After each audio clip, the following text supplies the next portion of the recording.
Welcome back to our channel Shubhpreeti's lifestyle. তো কেমন আছেন সবাই? আশা করি ভীষণ ভালো আছেন। আমরা ভীষণ ভালো আছি। আপনারা তো জানেনই আমার নতুন বিয়ে হয়েছে, আর নতুন বৈবাহিক জীবনের কিছু কাজ কর্ম আজকে সারাদিনের আপনাদের সাথে শেয়ার করব। তো বিয়ের পরের প্রথম ব্লগ কেমন লাগলো অবশ্যই কিন্তু আমাকে কমেন্ট করে জানাবেন। আর গরম তো ভীষণ পড়ে গেছে, সকালবেলা চলে এসেছি, ঘরটা একটু গুছিয়ে নেব। তো সারাদিনের কাজকর্ম সেরকম কিছুই থাকে না, সমস্ত কিছুই মায়ের হাতে হাতে করে দেয়।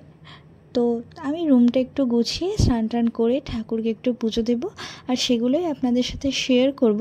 আর আজকে হলো শনিবার, নিরামিষ রান্নাবান্না হবে। দেখি কি রান্নাবান্না হয়, পারলে সেগুলোও আপনাদের সামনে তুলে ধরবো। তো অনেক দিন পর ব্লগ বানাচ্ছি, তো কেমন একটা কথা আটকে আটকে যাচ্ছে। যাই হোক, কিছু অসুবিধা হলে ভুল ত্রুটি মার্জনা করবেন। তো ফাইনালি ঘর গোছানো কমপ্লিট হয়ে গেছে প্রায়। একবার আপনাদের এক ঝলক দেখিয়ে দিই। দেখেছেন বাইরে কত রোদ উঠেছে, আর এই রোদে তো একদমই বাইরে বেরোনো যাচ্ছে না। আমাদের বোলপুর শান্তিনিকেতনে তো প্রায় 40-42 ডিগ্রি তাপমাত্রা প্রত্যেক দিন থাকছে। সাধারণ মানুষের খুবই অসুবিধে হয়ে গেছে। এই যে খালি বোতলগুলো এবার নিয়ে যাব, আর সেগুলোতে জল ভরে নিয়ে আসবো। তো চান টান করে আমি এখন রেডি হয়ে গেছি। তো এবার যাব একটু ঠাকুর ঘরে। তার আগে যাব একটু নিচে, কারণ নিচ থেকে ফুল নিয়ে এসে ঠাকুর ঘরে যাব, তারপরে পুজো টুজো সারবো। তো চলুন, এই যে ফুলগুলো নিয়ে নিয়েছি, এবার সাজিটাও নিয়ে নেব। সাজির মধ্যে ফুলগুলোকে ঢেলে তারপরে যাব পুজো ঘরে। পুজো ঘরে গিয়ে আপনাদের পুরোটা দেখাচ্ছি। যে ফুলগুলো সব ঢালা হয়ে গেছে, দেখেছেন কত ফুল, ধুতুরা, সাদা জবা, সমস্ত কিছু। তো চলে এসেছি উপরে, একদম রোদ ঝলমলে আকাশ। তারপরে এই যে ঠাকুর ঘর, এটা আমাদের ঠাকুর মন্দির দেখে। তো এখন পুজো শুরু করব।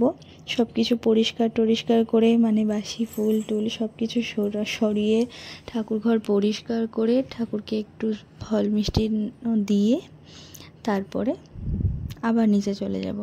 এই যে দেখেছেন, এটা হলো 250 বছরের মহাকাল, প্রায় 4 পুরুষ ধরে। তো সমস্ত কিছু পরিষ্কার করে এখন আমি মহাকালের মাথায় জল ঢেলে ঠাকুরকে পুজো দিয়ে সমস্ত কিছু সম্পন্ন করে চলে যাব নিচে। এটা হলো মহাকাল।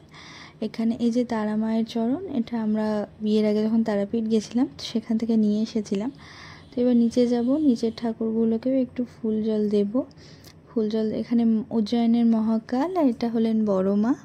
এটা নিচে বারান্দায় রাখা আছে। আর জগন্নাথ, এই যে দেখেছেন ঘরের বড় মেম্বার সিম্বা রোদ পোহাচ্ছে বসে বসে, মানে ডোবারম্যান, তো ওদের শরীরের টেম্পারেচারটা ওরা নিজেরাই কন্ট্রোল করে নেয়।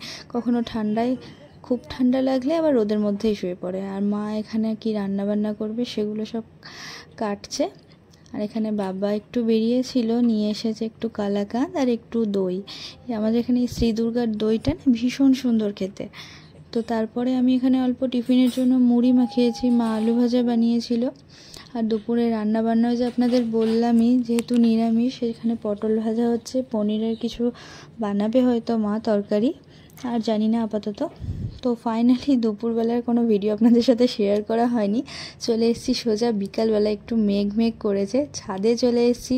ছাদে টিঙ্কু মামি সব মেলে গেছিলো, সেগুলোকে এখন গুছিয়ে তুলে নেব। শুভও আছে আমার সাথে, কিন্তু ওকে আর দেখাচ্ছি না, কারণ ও খালি গায়ে দাঁড়িয়ে আছে, বলেছে আমার কোনো ভিডিও নিতে হবে না। তো ধীরে ধীরে এগুলো একটু গুছিয়ে নেব, তারপর এগুলো নিয়ে নিচে চলে যাব, একটুখানি থাকবো। এই দেখুন আমাদের গাছের আম, প্রচুর আম ধরেছে। এই ঝড় হচ্ছে মাঝে মাঝে, সেখানে তো প্রচুর পড়েও যায়, মানুষজনদের দিয়ে দেওয়া হয়, পাড়ার মানুষজনদের। আর এই দেখুন আমার বরমশাইয়ের গাড়ি নিচে দাঁড়িয়ে আছে। এখানে একটা পাখি বাসাও করেছে জানেন, ওই দূরে আকাশ দেখুন, বাচ্চারা ওখানে খেলে, ওই দূরের মাঠটার মধ্যে। আকাশে ওই যে দেখুন ঘুড়ি ওড়াচ্ছে আজকে, ওরা কতটা উঁচুতে তুলেছে দেখেছেন। এক্ষুনি একটা প্লেন যাবে, দেখুন শুভ আমাকে দেখাচ্ছিল, বললো যে দেখ দেখ কত বড় প্লেনটা। ক্যামেরাতে তো একদম ছোট দেখাচ্ছে। তো চলুন, জামা কাপড় সব গুছিয়ে নিয়েছি, এবার এগুলোকে রুমের মধ্যে রেখে দেবো। আমাদের সবে সবে বিয়ে হয়েছে, তো তাই রুমটা ধীরে ধীরে আস্তে আস্তে আমরা গুছিয়ে নেব। আপাতত রোজকার পরার জামা কাপড়গুলো এখানেই স্টোর করে দিই। প্রত্যেক বাড়িতে তো এরকম একটা চেয়ার থাকেই, স্বাভাবিক। তো হয়ে গেছে, এবার চলে যাব নিচে। দেখি যদি একটু চাটা খাই, বাবা বানাবো, দেখা যাক তারপরে কি করি আপনাদের সাথে শেয়ার করছি। মা নিয়ে এসেছিলো 2টো আইসক্রিম, তো সেটা এখন সন্ধ্যাবেলা বসে বসে খাবো। আর শুভকে বলেছি আমার জন্য একটু ফুচকা নিয়ে আসতে আর একটু আলু কাবলি, যেটা দিয়ে একটু মুড়িও মাখাবো ভাবছি। অনেক দিন হয়ে গেল আলু কাবলি দিয়ে মুড়ি খাওয়া হয় না। তো ওদের এখানে আলু কাবলি বানায় খুব একটা ভালো একটা কাকু, তো তার কাছ থেকেই নিয়ে আসবে। আমরা এখন বসে বসে আইসক্রিমটাও খাচ্ছিলাম, সেটাই আপনাদের সাথে একটু শেয়ার করলাম। ভাবলাম যে একটা ভিডিও নিয়ে রাখি, কি আর হবে, এই ব্লগের স্মৃতিগুলোই তো থেকে যাবে। এই যে দেখুন ফুচকা নিয়েও চলে এসেছে, আর মুড়ি আলু কাবলি সব একসাথে এবার মেখে নেব, সাজিয়ে গুছিয়ে বসে পড়ব। আগের ব্লগ চ্যানেলটা যখন ছিল প্রচুর ভিডিও ছিল, সব স্মৃতি তো মুছে গেছে। যাই হোক, পুরনো কথা আর বলে লাভ নেই। নতুন চ্যানেল, আপনারা সবাই সাপোর্ট করবেন, সঙ্গে থাকবেন, অবশ্যই করে সাবস্ক্রাইবও করে রাখবেন যাদের ভালো লাগবে আমার ভিডিও। আর এই যে রাত্রেবেলায় রান্নার জন্য এখানে কুমড়ো আলুর তরকারি, যেহেতু নিরামিষ বললাম, তো মা বললো একটু লুচি ভাজবো আর একটু পায়েসও বসিয়ে দেব।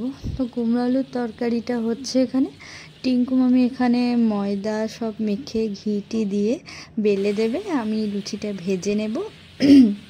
এখানে পায়েসটাও হয়ে এসেছে প্রায়। তো চলুন, তারপরে রাতে খাওয়া দাওয়া সেরে আমরা আবার ঘুমিয়ে পড়বো পরের দিনের অপেক্ষায়। তো আপনাদের সাথে আজকে এইটুকুই, পরে আবার দেখা হবে অন্য কোনো ব্লগ ভিডিওতে। কথার মধ্যে যদি কোনো ভুল থাকে অবশ্যই ক্ষমা করবেন, কারণ অনেক দিন পর ভিডিও বানাচ্ছি, কি বলবো নিজেই বুঝতে পারছি না। আগে যখন রেগুলার বানাতাম এতটা প্রবলেম হতো না, একটু একটু প্রবলেম আমার নিজেরও হচ্ছে। তো লুচি তো বেশ ভালোই ফুলে গেছে, এখন খেয়ে দিয়ে সবাইকে গুড নাইট বলার পালা।